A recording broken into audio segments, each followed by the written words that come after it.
Magmula mamulat ang inyong mga mata, madalas yung pinag-uusapan to, overpriced. Itong word na ito is sobrang lawak, no? Marami nagsasabi, pag medyo pangit ang chipset, automatic overpriced yan.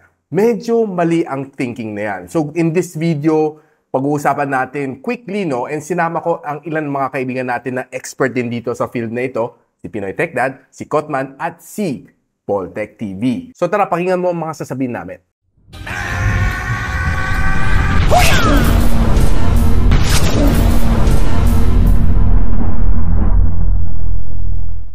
So, ang word ng overpriced, ang dami sa inyo mali ang gamit. Gawin natin example, G99. Okay, alam naman natin na hindi ganun kalakasan yung chip na yun.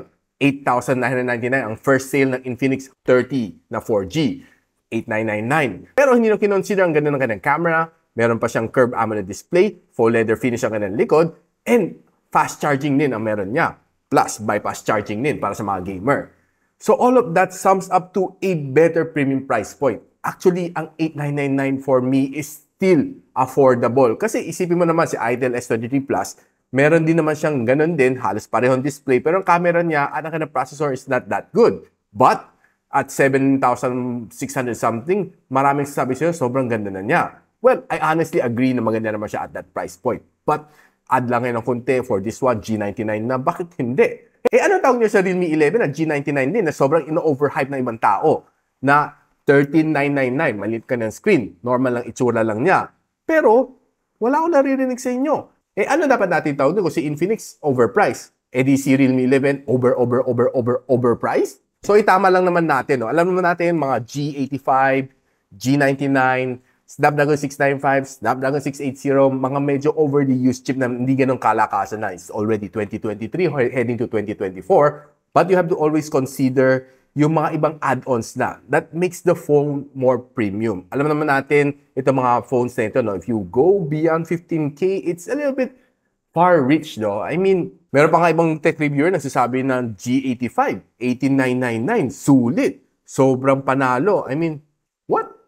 Kayo na humusga. Pero, basta para sa akin, if you want to say the word overpriced, i-consider mo rin ibang specs na ina-add-on niya. Not only just the processor, kasi hindi lahat ng tao ay game-centric. There are people na mahilig sa camera. There are some people na mahilig din sa manood ng video kasi magandang kanyang display, AMOLED display. May mga iba gusto rin ng fast charging. So, it depends, no? So, hindi lahat nakatingin sa processor. But the processor, for me, is still one of the most important elements sa isang smartphone para maging future-proof din as well. So right now, pakinggan muna natin ang expert opinion ni Paul Tech TV. Okay, salamat Cap Richmond. Ang tanong kung kailan ba nagiging overpriced ang isang phone? Actually, wala nang paligoy-ligoy pa at saka alam nyo naman kung anong sagot dyan. Kung nasa entry level yung chipset at medyo mataas yung presyo, yun na yun, overpriced na yun. Pero ang pinakatotoong sagot ko dito, hindi na yung mga presyo, hindi na yung mga chipset. Ang sagot ko dito, yung mga brands mismo. Kapag narinig nyo na yung isang brand like Vivo, Oppo, overpriced na yan. Ganun lang kadali. Actually, totoo talaga. Kung titignan nyo yung mga specs nila sa presyo nila, sobrang lala talaga, sobrang overpriced talaga. Tapos sasabayan mo pa ng isang tech reviewer na sobrang bayaran. Yun na yun, actually talagang mapapabili ka eh. Pero ang payo ko sa inyo, tumingin kayo sa specs, tumingin kayo sa presyo, tumingin kayo sa brand. Lalong-lalo na dito sa Pilipinas. At hindi lang yung mga tech YouTuber yung mga bantayan nyo na sobrang nanloloko ng mga tao, bantayan nyo din yung mga vlogger ng phone o yung mga tech vlogger ng mga phones. Actually, napakarami niyan sa Pilipinas. Gagawa sila ng mga article na sobrang overpriced naman yung cellphone pero i-recommenda nila. So napakasimple lang talaga, iwasan lang natin yung Vivo tsaka Oppo. At panguli, iwasan rin natin yung mga tech vlogger na sobrang manloloko. So once again, this is Paul.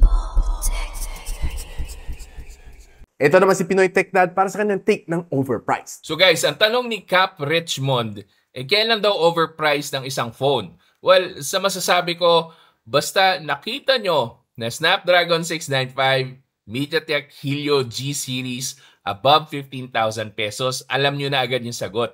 Overpriced yan. Siyempre, titingnan natin yan in comparison with other existing phones with the same chipset. Kasi ang chipset, ang pinakabasihan talaga dyan kung ano yung kakayahan ng phone na pwede ibigay sa inyo pagdating sa performance. So, with that said, tingnan nyo rin yung other features na nilagay nila dito. Sulit nga ba yung idadagdag if compared to others na sabihin natin nasa 10,000 pesos price range na G99? And then makakita ka ng isa pang G99 na nasa 15,000 pesos or 13,000 pesos. Shout out Realme 11. So balansehin nyo muna na mabuti. Tingnan nyo kung sulit nga ba yung idadagdag yung pera para doon sa overpriced. Not but not the least, si Kotman para sa kanyang overpriced. Meron siyang 5-step to identify kung overpriced ka ba ang phone o hindi. Pakinggan natin siya. Yo, what's up? This is Kotman. Para sa tanong ni Boss Richmond ng Gadget Sidekick, paano matatawag or bako consider sa smartphone as overpriced? Sa standard ko kasi, meron akong 5 actually na ginagamit na category or mga factors, features na dapat na sa smartphone na yun bago ko siya consider na overpriced. Ang tawag ko rito personally is anatomy of an overpriced phone or smartphone. So pinakauna-una sa lahat diyan, kailangan pumasa siya sa chipset. Number 1 talaga yan. Syempre tinitingnan ko kasi performance is very much importante kung balak mo na magtagal sa iyo smartphone 1 year, 2 years, 3 years.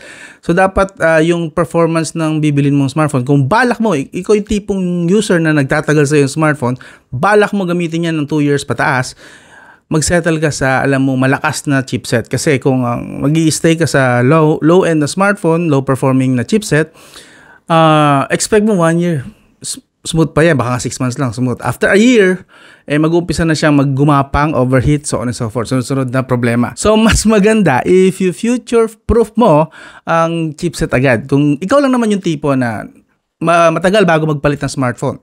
Pero kung ikaw naman yung tipong miyat-miyat palit ng smartphone, sige, kung saan ka masaya na chipset na lang. Pero like I said, kailangan pumasa sa akin ng chipset na talagang malakas. Okay? Siguro yung tipong mga AnTuTu score is 600,000 to 1M. Preferably 1M nga. 1M pataas. Yung good sa akin yun. Okay? Ngayon, hindi pumasa ang chipset. Okay? So, consider ko pa rin bang overpriced yun? Pwedeng hindi pa. Kasi natitira pa tayong 4 na features or factors na kino-consider ko pa rin doon. Ang susunod kasi doon is yung display. IPS ba siya o AMOLED? Ngayon, kung IPS lang, okay lang pa rin naman sa akin ang IPS. Tinitingnan ko naman is yung quality ba? Kung popping ba, maganda yung saturation, pwede pa siya sa Netflix, kung meron ba siyang widevine, level 1 security na feature. Yeah, mga ganong tipo. Kailangan maganda sa akin yung kung IPS LCD. Kailangan maganda yung kulay, buhay na buhay. Ngayon, syempre, pag AMOLED, maganda rin syempre sa akin curve at saka flat. Pero personally, I prefer flat, pero wala akong issue sa merong AMOLED na curve. Panalo sa akin din naman yon. Pangalawa doon is yung camera. Siyempre, malaking bagay sa akin na yung camera merong OIS. Isa yun sa mga tinitingnan ko talaga. Parang kinoconsider ko siya standard ng pinakamaganda talaga na, or at least, sulit bayaran na smartphone na may OIS. Ngayon, siyempre, sa mga budget smartphone walang OIS. Pero at least sana man lang merong EIS at saka kahit man lang, kung sa budget smartphone tayo, below 10K, kahit walang OIS, merong EIS, o kung wala ring EIS, basta maganda yung kuha ng smartphone. Maganda yung separation ng front and background, kaya niya i-blur na kagaya nito, so on and so forth. Basta may quality, mas makikita mo naman yun, maganda yung depth sensing, maganda yung HDR niya, winner, ganoon. Okay lang sa akin yun, pero syempre I prefer na pagka umakyat ka na ng 15,000 pataas, OIS ka na. Kahit na hindi pa super stable yung OIS, okay lang. Basta hindi lang siya masakit sa mata kapag ka naglalakad ka habang nagre-record. Ngayon, kapag masakit na siya sa mata, hindi nag-work talaga yung OIS, parang may nangyari yan last year kay Infinix. Meron siya nirelease na merong OIS daw, pero yung OIS pala is para lang sa telephoto. Wala siya sa main camera, which is yun ang pinaka-importante na syempre yun ang ginagamit mo kapag nag-vlog ka, lalo face vlogging, hindi mo ginagamit ang telephoto, yung main camera lang. Hindi gumagana doon yung OIS, so nadismaya ako doon, parang ginawa lang pang hype ni Infinix yun last year. Basta 15K, may OIS dapat. So ngayon, hindi siya pumasa doon. So tato na hindi na pinapasa, hindi pumasa sa chipset, hindi pumasa sa display, hindi pumasa sa camera. Titingnan ko sunod is yung battery technology. Battery technology, at least pero siya dapat na 30 watts to 60 watts minimum. Kung may itataas, good. Siyempre, mas maganda, mabilis mag-charge. Pero para sa akin, na personal ko lang naman na opinion at saka na preference is 30 to 60 watts ang pinaka-sweet spot. Kung may 100 watts, okay, nandyan tayo. Pero ang gagamitin ko malamang na charger ko, yung ginagamit ko na usual charger na Ugreen, is na nagsi-60 watts lang. So, malamang yun lang gamitin ko din kapag ganun. Kasi ayoko agad na mai-stress ang battery. That's a fact actually na talagang kapag, nandyan na, merong 120 watts, may 200 watts na nga eh. Pero, para sa akin, wala pa na akong tiwala sa mga ganun kabibilis na smartphone kasi nga, wala nang masyadong mataas na stress sa battery. And lithium batteries are not designed talaga for ganong stress na mabilis ang pasok, tapos init. Yeah, madali sila mag-degrade eh. So, ako lang naman yan. Preference ko lang naman yan. Again, it's a good thing na may 120 watts, 200 watts na ngayon na battery charging. That's nice. Lalo-lalo sa mga taong hindi naman nagtatagal sa kanilang smartphone. Every 6 months or pag may bagong flagship, gusto nila agad magpalit. Winner sa kanila, panalo sa kanila kasi hindi nila kailangan na mag-suffer doon sa smartphone na matagal na 1 year, 2 years, 3 years. Okay lang yan. Pero sa mga tao kasi na may balak na ang smartphone nila tumagal ng 1 year, 2 years, 3 years, 30 to 60 watts sweet spot sa akin. Kasi ganun ako hanggat maaari.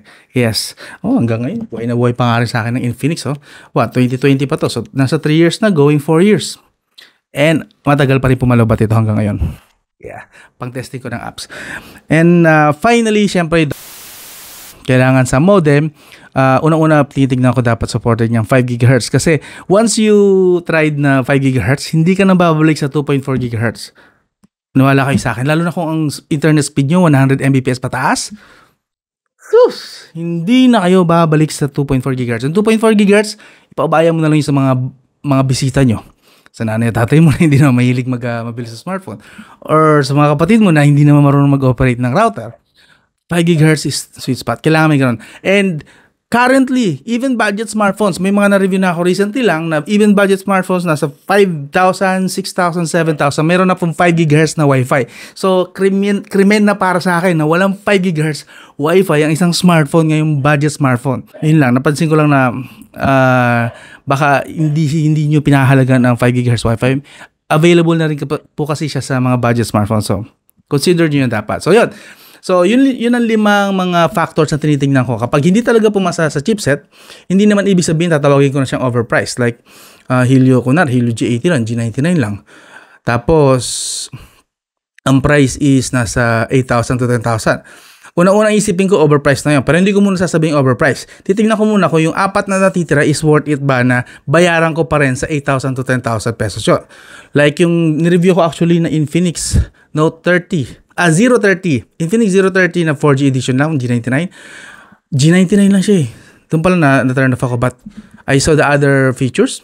Meron siyang bypass charging, curved AMOLED, 120Hz screen refresh rate, and under display fingerprint.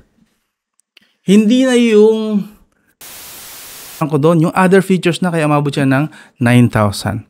So yun, mga ganung sample lang. So overpriced smartphones kailangan hindi ko alam kung gusto niyo gayahin yung standard ko, pero yun yung standard ko, yung 5 yon. Chipset, display, camera, modem, and battery technology. Yan. Salamat sa pag-feature sa akin, boss, sa Gadget Sidekick. Plok. Sa pakinggan na natin lahat ng mga tech expert natin with regards to overpricing. Kanya-kanyang take, kanya-kanyang point of view. I hope na may natutunan kayo dito sa video na ito kung ano nga ba talaga ang tunay na meaning ng overprice. Basta for me, hindi lang processor, you have to take into consideration lahat ng other elements din. So sa next video ko pag-uusapan natin all about overhype, overpromodizing, hard selling, and mga nakaduktong na doon. Alam nyo na yun. So kung maraming kayo natutunan dito sa video na ito, don't forget to share it sa mga friends. And of course, a subscription to this channel would definitely be approved. I'll see you on the next one. And so, ako pala si Richmond and you're watching Gadget Sidekick. What's up? Like and subscribe to my channel. Don't forget to hit that notification bell. For one of my latest uploads, click the dito. And for one of my popular uploads, click here.